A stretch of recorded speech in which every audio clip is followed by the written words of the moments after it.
Hi guys, it is Saturday, February 9th, 2013, and in a pre-Valentine mood, do you want to give me a sweet gift?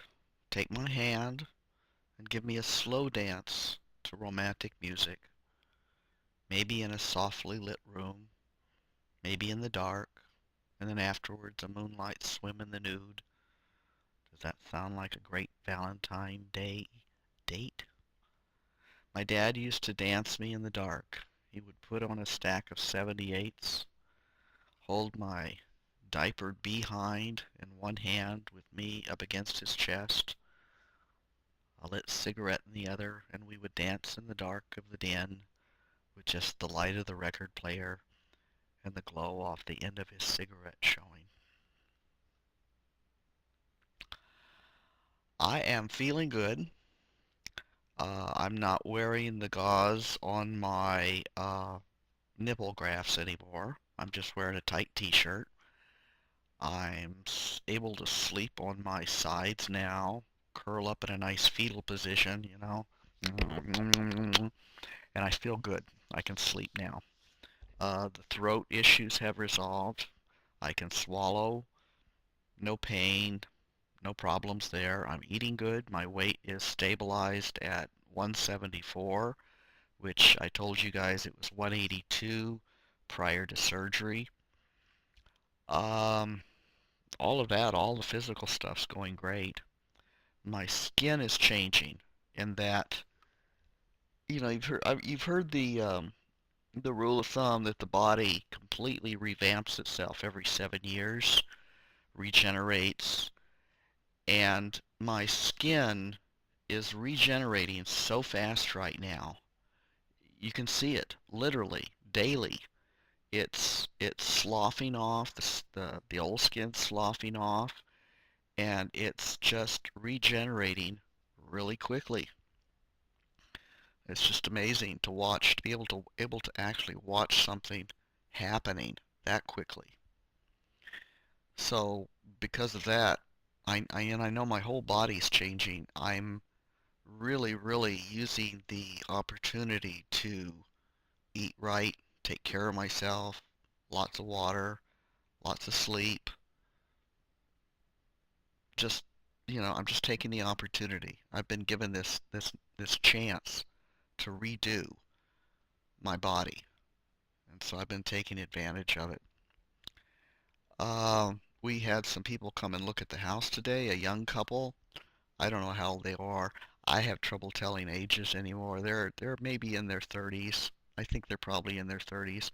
They're from back in the Great Lakes area, which is inundated with snow right now and permafrost freeze.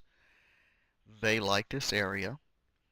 They are very much, I see myself in them. They're very much into an outdoor life. They seem a really good fit for the place, for the property. They're into organic gardening. They want to do vineyards and fruit trees. So it just seems like a really good fit for who they are and what they want. And they are organic gardeners like myself. And of course, like I said, it just all feels right. So what I have to do now is just let it happen. Just see what happens. And along those lines, I wanted to talk about two of my the ways that I live my life, that I go about living my life. One of them is the philosophy of following your bliss. As Joseph Campbell, I first got onto that concept about 1987. I watched a program on TV by Joseph Campbell, who wrote The Power of Myth, and he says, my general formula for my students is follow your bliss, find where it is, and don't be afraid to follow it. He talks about the the feeling that there are invisible hands coming out all the time. Namely, that if you follow your bliss, you put yourself on a kind of track that has been there all the while, waiting for you, and the life that you ought to be living is the one you are living. When you can see that, you begin to meet people who are in your field of bliss, and they open doors to you. He says, he tells them to follow your bliss and don't be afraid. The doors will open where you didn't know they were going to be.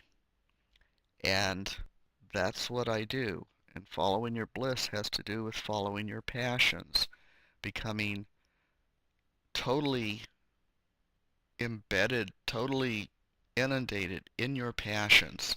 What is your passion? Follow it, learn everything there is to be, so that when the opportunity comes, you are ready. Um, Miracles are a combination of being prepared and having the opportunity. So until the opportunity actually shows itself, just throw yourself into it, be who you are, follow your passions, and if the time when the time's right, it will happen.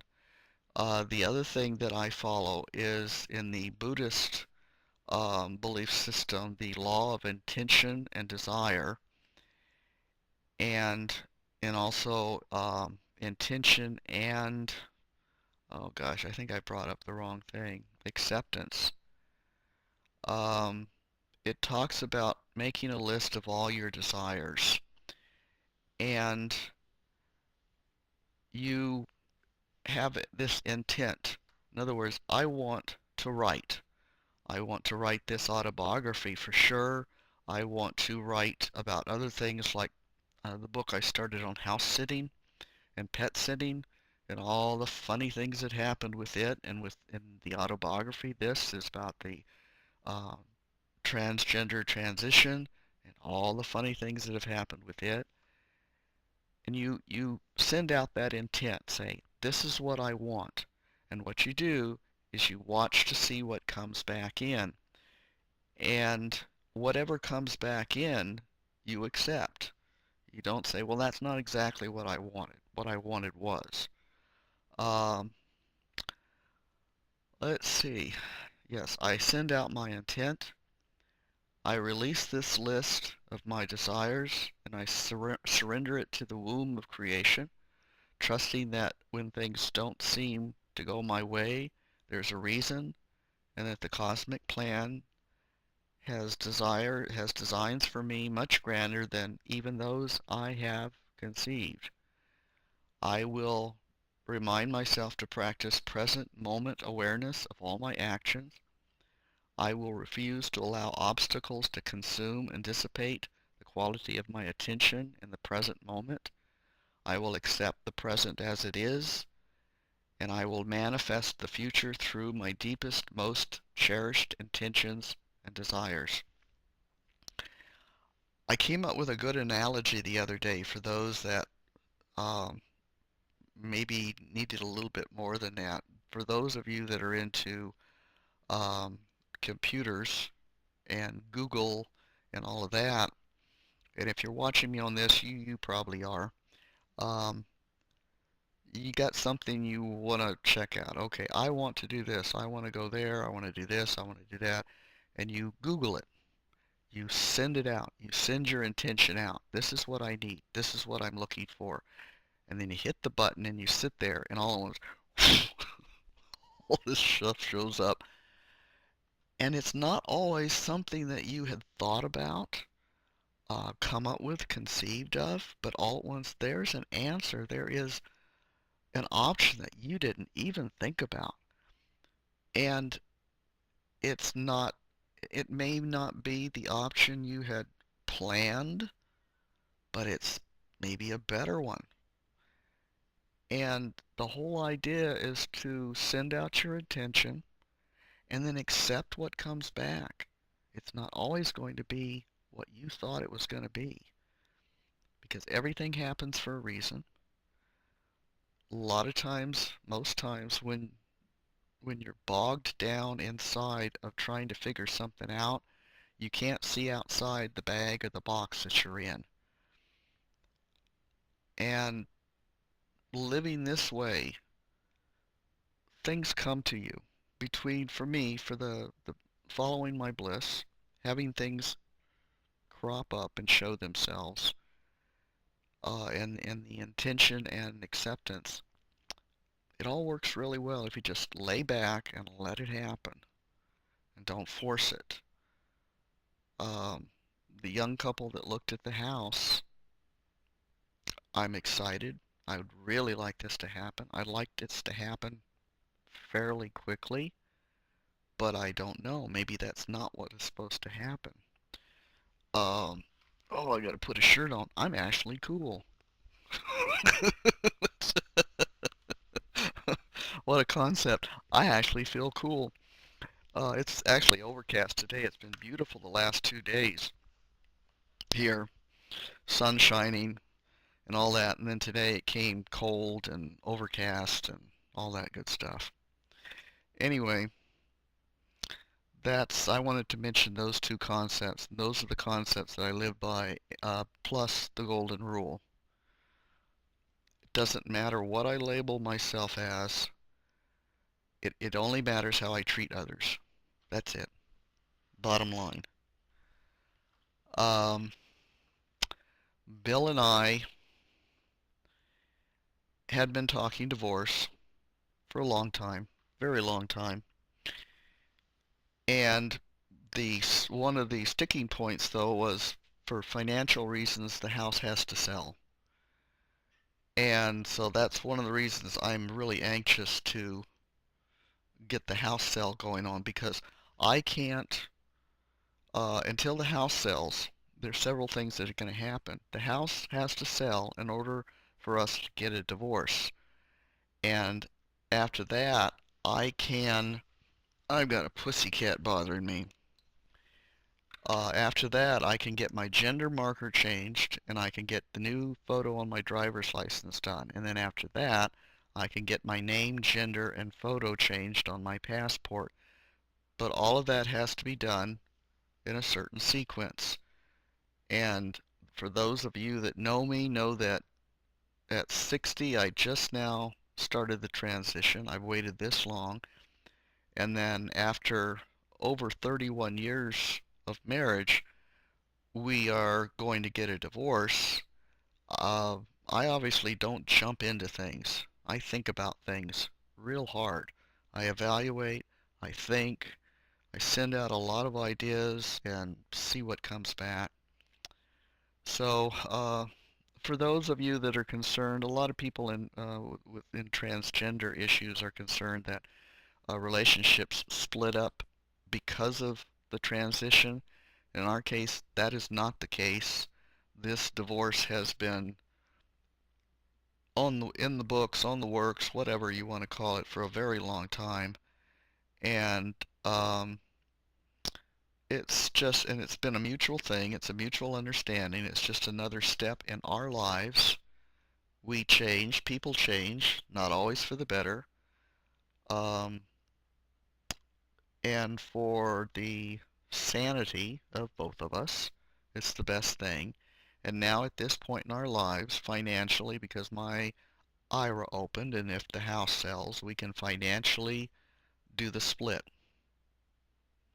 And we both had to be ready to leave the property also. We had to emotionally be ready to let go of this beautiful property. So things are coming together right now. It's really, really exciting. And I try not to get too excited right now. I'm trying to stay in the moment because there is just so much happening, so much good stuff. Um,